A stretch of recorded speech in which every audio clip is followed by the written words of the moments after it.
Let me just preface this whole video by saying that I actually do really like these games. I know what they're going for, I know what they're trying to do. I just don't think that they executed it very well. So if this video does really well, I'll even make an why I love the Pokemon Scarlet and Violet in the future if you guys really want. But as of right now, this is why I really do not like these games. Let's get right into the video. Hate is kind of a strong word, so I'm just going to use strongly dislike. There's a lot of things in this game that I strongly dislike. Besides the obvious Chef Boyardee skills on my end, it'd probably make Gordon Ramsay jealous, I'm not going to lie. What are you? An idiot sandwich. There are a few things that I feel like are really holding this game back. First thing is all the glitches, man, and I get some glitches are actually pretty funny, but I feel like Pokemon, being a Pokemon game with how much money they make, there should not be this many glitches. I'm not even too sure how this Pokemon is alive right now. I also don't know how these people are walking Quellfish. Like, it's just gonna acting like it has legs or something. It's just moving its little fin as if it's in the water, but on dry land. I can't comprehend how they're walking Quellfish. You might as well put a leash on it at this point. Now, I'm no bicyclist, I'm no expert, but I don't think this is how you ride a bike. And wait a minute, what? Is that another person walking their Quellfish? What is up with this city? Anyways, I don't think this is how you ride a bike. Something just looks incorrect. This last one isn't even a glitch. It's just me being salty as a grown-ass man. How on earth did this little human have enough money to outright buy a house? And yet they're here at an auction buying steroids to juice up their Pokemon. Now, I don't know what you guys would consider this, if it's just lagginess or glitchiness or what. I consider this annoying. I'm going to throw it as a glitch. But it's the background NPC characters. You can see they get laggy unless they're about within 5 feet of you. Look, she looks smooth right there. But anyone else, look at that. It looks choppy. It looks sloppy. It doesn't look good. Even the stupid Quellfish, this guy walking his Quellfish again, for some reason, once they're within 5 feet of you, everything's smooth, they're good to go.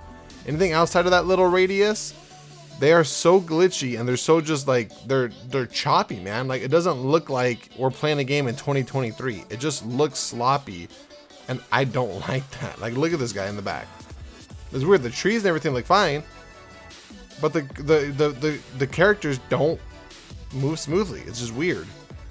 Next up are the Terra Raids, and I personally really like Terra Raids. I really do. I think it's a fun creative twist on the game.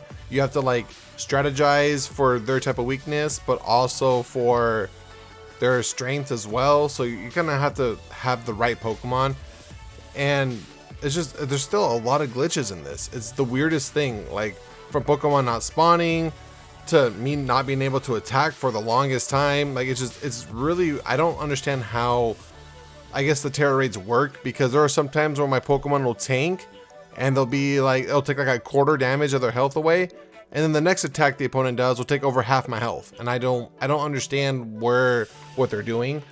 But besides that, it's generally pretty fun. But another factor are your teammates. Like, I swear, in the 7-star raids, half the teammates are just incompetent and they don't know what they're doing. They pretty much strategize for the weakness of the Terra Raid Pokemon, but they don't take into account the natural type of that Terra Raid Pokemon.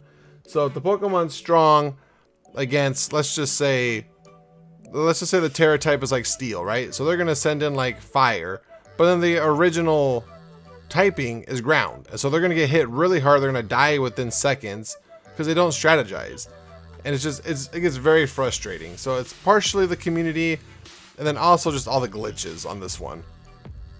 But I cannot stand how long it takes me to join a raid. Like, look at this. This is no joke. Real time. This is how long it takes.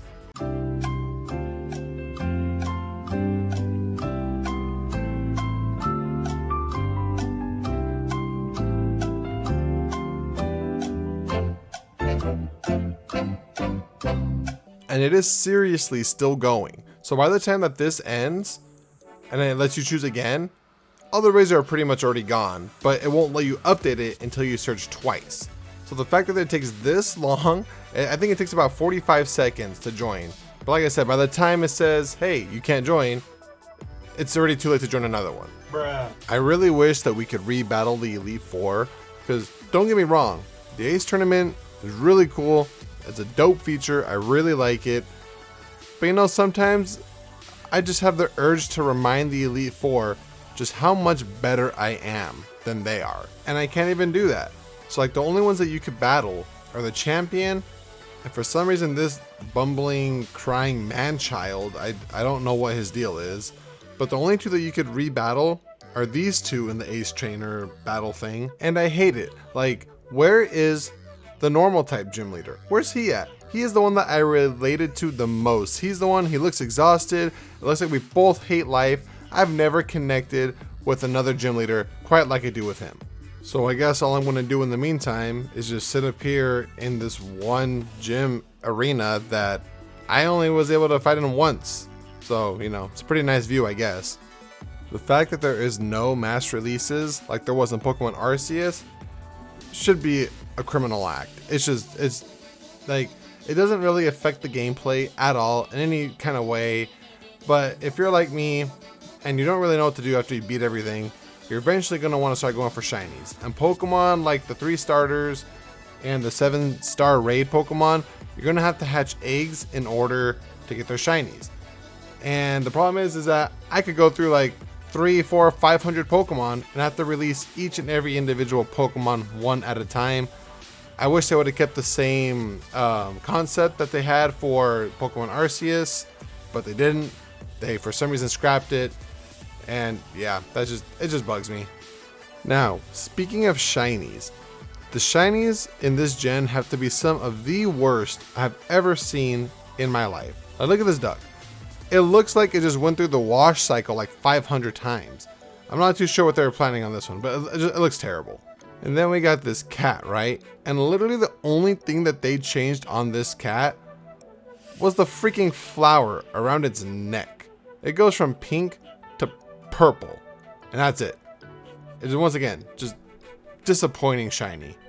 The only one that has any type of redeeming qualities is the alligator, because they actually changed the color palette into this type of pink. Like, I actually like it. The only problem is that it reminds me a lot of Magmar, so it doesn't really strike me as original. Armarouge and Ceruledge were by far my favorite looking Pokemon of this generation. And they just, oh dude, someone needs to be locked up. Someone needs to be locked up for this shiny variant. All they did was change the stupid eye color. It looks just terrible. And if you think Ceruledge is gonna look better, it freaking doesn't. Like, they still just changed the eye color again. And it just, okay, so I know joke, I go into Photoshop, I watch a little YouTube video, go into Photoshop, mess around for like 10 minutes. No joke, 10 minutes. And this is what I came up with. Oh shit, wrong one. Now remind you, this took me 10 minutes to figure this out. Just imagine the little orange tip on his flame is like blue or white, whatever it is, to match up. But this is no joke. It took me 10 minutes to do this. And you're telling me that the Pokemon creators couldn't do something like this?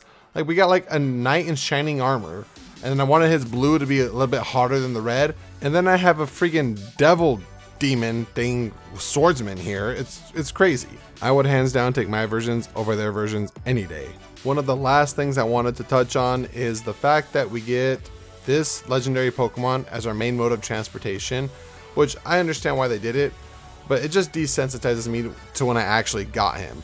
Because like, I didn't get, you know, they usually show their legendary Pokemon in like little glimpses or something like that, so you see it and you're like, oh man, that Pokemon looks intense. No, this Pokemon you see within the first 10 minutes of playing, and then he's your companion. He's like your weird bike, boat, mountain climbing Buzz Lightyear falling from the sky with style, Bidoof HM slave thing. I don't like, it's the weirdest thing. No joke, within the first 10 minutes, you give this Pokemon a sandwich, and then he's basically your pet for the entire rest of the game. So when you actually get him at the end of the game, I'm just all like, oh, I've already had him the entire time. I just couldn't use him in battle. It's no big deal. I already have my squad. And then honestly, I forget that he's even on my team. I forget I can even use him like this. I don't know. I just personally don't like it. I feel like it just desensitized me to the legendary. I even had a friend state they thought of it more as a pseudo legendary, because it's like the bicycle Pokemon, but from the past or from the future. Like, we don't run into a Pokemon that's like Lugia in the real time and we just get a past version and a future version of it, or any other legendary. We don't get a past and a future version. It just kind of seems like a cheap knockoff that this legendary Pokemon is basically just based off of a regular Pokemon in real time. They're just a past and present form of it. Instead of being creative and thinking of a new Pokemon from the past and present, they're just gonna rinse and repeat the cycle Pokemon, and it makes no sense. It makes sense, it's just not very creative, and that's what I don't like about it. Just because there are so many more creative ideas out there on the internet, there are a bunch of artists out there creating new Pokemon and stuff that look really cool, and Pokemon just uses regular Pokemon and it does a past and future form. It's like, hey, these are our legendaries, there you go. Like, it's not very creative. Come on. The last thing, it just once again, probably a creative issue that just kind of bugs me, but like all the Pokemon in Pokemon Violet, they all start with iron. And I don't know why they decided to do that. Like, at least the Scarlet ones, they have different names, they're kind of creative. But no, they just kind of put a sleek little metal tinfoil sheet over all of them, made them smooth, and just call them all iron something. And to me, it's just not very creative. Like I said, at least with the Scarlet ones, we have some like pretty cool names. Like we have what's the name? The Jigglypuff. We got the Magnemite right here, but we got the Jigglypuff, the Screamtail. We have Flutter Mane. That's my main. You know, for Charizard, it was the Savage. It's just kind of odd how they just went with iron for everything on Violet, but with Scarlet, they did actual names. Now, I actually like the Violet legendary more than I like the Scarlet one. The Scarlet one doesn't even use his tire. It's kind of just pointless. It's stupid. It makes no sense. It's like a flotation device. It doesn't actually use it. But the Violet legendary actually does. It's actually like a bike. It looks cool. But when it comes to the prime, or I don't want to say primal, but the past and future Pokemon, I like the Scarlet ones a lot more, man. They got like this emo goth face to it. It looks amazing. If this emo Amoonguss could do the little hair flip like the South Park goth kid, man, I'm sold. Just take my money now. Emos are horrible. Maybe I was too picky, maybe I was a little bit too strict, but you know, it's just personally why I dislike Pokemon. Maybe I'll change my mind when Garchomps fly. Aw, shit. But overall, I do like the games. There's just a lot of nitpicky things that I did not like. Like I said, if you guys like this video, I'll even make a video of why I love Pokemon Scarlet and Violet. But until then, thank you guys so much for watching, and I'll see you guys next time.